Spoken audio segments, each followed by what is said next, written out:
கடந்த கொஞ்ச நாளாவே நம்ம விஜய் அண்ணாவோட டைவர்ஸ் கேஸை பேசி பேசி ஓவராலாக இந்த தமிழ்நாட்டோட அரசியல் கண்டென்ட்டை நம்ம விட்டோம். ஸோ இன்னைக்கு வந்து அந்த விஜய் அண்ணாவோட டைவர்ஸ் கேஸ் பேச போகிறது இல்லை.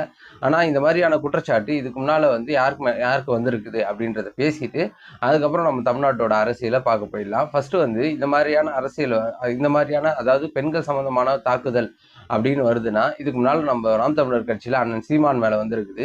சீமான் அண்ணன் எப்பெல்லாம் தேர்தலை சந்திக்கிறாரோ, இல்லை தமிழ்நாடு எப்பெல்லாம் தேர்தலை சந்திக்குதோ, அப்போ வந்து பெங்களூர்ல இருந்து ஒருத்தவங்க கிளம்பி வந்துடுவாங்க. கிளம்பி வந்துட்டு சீமான் அண்ணன் மேல அப்பதான் புது புது குற்றச்சாட்டுலாம் சொல்லுவாங்க, புது புது வீடியோ வெளியிடுவாங்க, புது புது போட்டோ வெளியிடுவாங்க.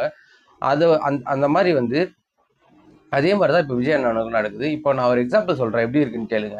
இப்போ நான் வந்து ஒரு பொண்ணை லவ் பண்றேன், இல்லை யாரோ ஒரு ஆண் வந்து ஒரு பொண்ணை லவ் பண்றாங்கன்னு வச்சுக்கோங்க. அந்த பொண்ணு வந்து போயிட்டு கல்யாணம் பண்ணி செட்டில் ஆயிட்டாங்க. அதாவது அவங்க வந்து அவங்கள விட்டுட்டே போய் கல்யாணம் பண்ணி செட்டில் ஆயிட்டாங்க. உங்களை ஏமாத்திட்டே போய் ஒரு பையனை ஏமாத்திட்டு போய் கல்யாணம் பண்ணி செட்டில் ஆயிட்டாங்கன்னு வச்சுங்க. இப்போ அந்த கல்யாணம் ஆகி செட்டில் ஆன பொண்ணுக்கு குழந்தை குட்டி அப்படின்னு சொல்லிட்டு செட்டில் ஆயிட்டாங்க. அவங்கள போய் இப்போ அந்த ஆண் வந்து அவங்க கூட பழகின போட்டோவும் வீடியோவும் வச்சு நீ என்னை ஏமாத்திட்ட அப்படின்ட்டு பொதுவெளியில எப்படி குற்றச்சாட்டு சொன்னா இந்த சமூகம் எப்படி பார்க்கும்? அப்போ ஆணுக்குன்னா ஒரு ஒரு நியாயம், பெண்ணுக்குன்னா ஒரு நியாயம். அதாவது இந்த பெண் வந்து சொல்லலாம் அவர் என்னை ஏமாத்திட்டாருன்னு, ஒரு ஆண் சொல்ல முடியுமா இப்படி? அது எப்படி சொல்ல முடியாத இருக்கும்? அப்போ பெண் உரிமை சம உரிமை அப்படின்னா ரெண்டு பேருக்கும் ஒரே ஈக்குவல் தானே. அதே தான் சொல்றோம் நம்ம. அப்படியாப்பட்ட குற்றச்சாட்டை வச்சுதான் சீமான் அண்ணன் மேல இருக்கிற பாதி நல்ல பேரை குறைச்சாங்க. நல்ல வேலை வந்து அவர் வந்து தப்பிச்சு வந்துட்டாரு. ஆனா விஜய் அண்ணன் மேல இப்ப அப்படிதான் சொல்றாங்க. டைவர்ஸ்ன்றது இவங்க ஒரு ஆணும் வாங்கலாம், ஒரு பெண்ணும் வாங்கலாம். ரெண்டு பேருக்குமே இப்ப எனக்கு பிடிக்கலனாலும், ஒரு ஆணுக்கு பிடிக்கலனா டைவர்ஸ் வாங்குவாங்க, ஒரு பெண்ணுக்கு பிடிக்கலனா டைவர்ஸ் வாங்குவாங்க. இப்போ அதே மாதிரிதான் சொல்றோம். பிடிக்கலன்னா ரெண்டு பேருக்கு பிடிக்கலன்னா டைவர்ஸ் வாங்கிட்டு போயிட்டே இருக்க வேண்டியது. அது ஆணுக்கு பிடிக்கலனாலும் சரி, பொண்ணுக்கு பிடிக்கலனாலும் சரி. பொதுவெளிக்கு வந்துட்டாவே அந்த பிரச்சனை வந்து அதாவது தனிப்பட்ட பிரச்சனை கிடையாது அப்படின்னு நிறைய பேர் சொல்றாங்க. அது எப்படி பொதுவெளிக்கு வந்துட்டா? அதாவது நியூஸ் தான் வந்திருக்குது. அவங்கள பத்தி உங்களை கான்ட்ரவர்சி பேச சொல்லி யாரும் உங்களுக்கு ரைட்ஸ் கொடுக்கல. புரியுதுங்களா?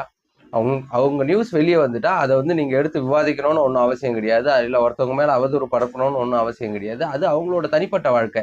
நாளைக்கே வந்து வேற ஒரு பிரச்சனையா வந்து இங்க வந்துருச்சுன்னா அதை எடுத்து விவாதிக்கிறதுக்கு நீங்க தயாரா இருப்பீங்களா? அப்புறம் விஜய் அண்ணா வந்து இந்த தேர்தல் வாக்குறுதி எல்லாம் கொடுத்தாரு பாத்தீங்களா, அதை எப்படி நிறைவேற்ற போறீங்க அப்படின்ட்டு நிறைய பேர் கேட்டிருந்தாங்க. அது என்னன்னா, நீங்க அதாவது தமிழ்நாட்டுக்கு எந்த விதமா வருமானத்தை உருவாக்கி நீங்க அதை நிறைவேற்றுவீங்க, அது வருமானம் என்ன அவங்களுக்கு காசு கொடுக்கறதுக்கு அப்படின்னு கேட்டிருந்தாங்க. நீங்க ஒரு சிம்பிள் கணக்கு போட்டு பாருங்க. விஜய் அண்ணா சொன்னதேதான்.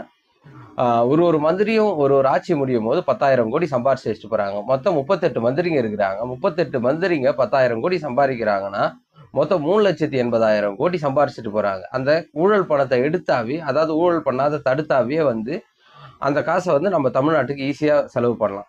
இதுதான் வந்து வருமானத்தை ஈட்டி இது பண்றதுக்கும், அதாவது வருமானத்தை பெருக்கி நம்ம காசு கொடுக்கறதுக்கும், ஊழலை ஒழிச்சு காசு கொடுக்கறதுக்கும் உள்ள வித்தியாசம். அதுக்குன்னு தமிழ்நாட்டோட எந்தவித வருமானத்தையும் உயர்த்தாதோ இல்லை எந்த பிளானும் இல்லாதவங்க யாரும் இங்க ஆட்சிக்கு வரமாட்டாங்க. ஒரு தாட்டிக்கு ஆட்சிக்கு வரும்போதும் ஒரு புது திட்டங்கள் வரதான் செய்யும். தொழிற்சாலைகள் கொண்டு வர்றது, அந்த மாதிரி எல்லா திட்டத்தையும் வச்சுட்டு தான் இருப்பாங்க. திட்டமே இல்லாத யாருமே எங்க ஆட்சிக்கு வரமாட்டாங்க. ஒரு முதலமைச்சர் கேண்டிடேட் நிக்கிறவங்களுக்கோ இல்லை ஒரு அமைச்சர் கேண்டிடேட், ஒரு எம்எல்ஏ கேண்டிடேட் நிக்கிறவங்க அவ்வளவு யோசிக்காத தற்கூரியாவா வந்து நிற்பாங்க யாராவது? ஒரு துறையே உருவாக்குவேன்னு சொல்றாரு அவர். பெண்களுக்காக ஒரு துறையே உருவாக்குவேன்னு சொல்றாரு. ஒரு பாதுகாப்பு படையே உருவாக்குவேன்னு சொல்றாரு. அவருக்கு வந்து எப்படி வருமானம் உருவாக்குறது அப்படின்னு தெரியாத இருக்குமா சொல்லுங்க? எல்லாமே தெரிஞ்சுதான் தேர்தலுக்கு முன்னாலேயே உங்ககிட்ட சொல்லிடணும். எல்லாத்தையும் சொல்லிட்டா நீங்க அதுல இருந்து ஒரு 4 பிட்டு காப்பி அடிச்சு நாங்க வந்து எப்படி அதிமுகவை பார்த்து திமுக தேர்தல் அறிக்கை கொடுக்குது, திமுகவை பார்த்து அதிமுக தேர்தல் அறிக்கை கொடுக்குதோ, அதே மாதிரி வந்து நீங்க எங்க அண்ணன் கொடுக்கறத பார்த்து நீங்க காப்பி அடிச்சுக்கலான்னு பாக்குறீங்க. அதாவது புது புது அது உங்க அரசியல் கிணத்துல ஊறி போன மட்டையெல்லாம் இப்போ வந்து மக்கள்கிட்ட செல்வாக்கு எடுக்கலன்றதுக்காக புது ஐடியா யார்கிட்ட இருந்து கிடைக்கும்னு பார்த்துக்கிட்டே இருந்தீங்க. அந்த மாதிரி தான் புதுசா ஒரு ரேம்ப் வாக் போட்டு, ஒரு ஸ்டேஜ் போட்டு, ஒரு ஐடியாவை பண்ணி ஒரு மீட்டிங் மாநாட்டை போட்டா அந்த மாநாட்டை அப்படியே காப்பி அடிச்சு பண்றீங்க. இந்த மாதிரி காப்பி அடிக்கலான்னு தேர்தல் அறிக்கை கொடுங்க, இல்லை என்ன வழின்னு சொல்லுங்க அப்படின்னு சொல்லிட்டு கேட்டுட்டு இருக்கீங்க. அதுதானே? அதுக்காக தானே அந்த கேள்வி எழுப்புறியா? நேரு அவர்கள் மேல இடி வந்து எஃப்ஐஆர் ஃபைல் பண்ண சொல்லி ஹைகோர்ட் வரல சொல்லி இருக்குது.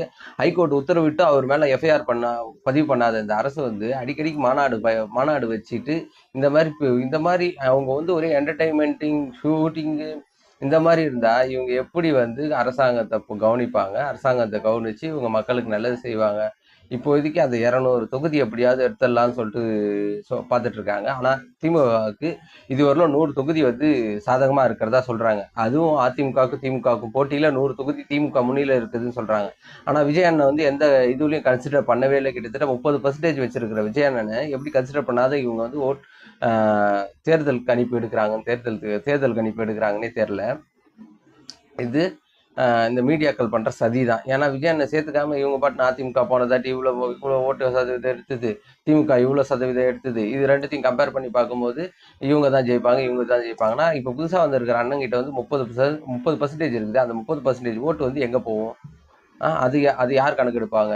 இதெல்லாம் கணக்கெடுக்காம நீங்கள் வந்து தேர்தல் கணிப்பு எடுத்து அவங்களுக்கு 200, 150 அப்படின்னு சொல்லியிருக்கிறீங்க. அது எதுவுமே நடைபெறாது. கண்டிப்பாக அண்ணன் விஜய் அவர்கள் இந்த தாட்டி ஜெயிச்சு முதலமைச்சர் ஆகிறாரு. திமுக வீட்டுக்கு போகுது, அதிமுக எதிர்கட்சியில் உட்காருது, பிஜேபி அது என்ன கதைன்னு தெரில, அது தேர்தலுக்கு அப்புறம் பார்ப்போம். ஆனால் கண்டிப்பாக அதிமுக எதிர்கட்சி, திமுக வீட்டுக்கு போகுது, அண்ணன் முதலமைச்சர் ஆகிறாரு. நன்றி, வணக்கம்.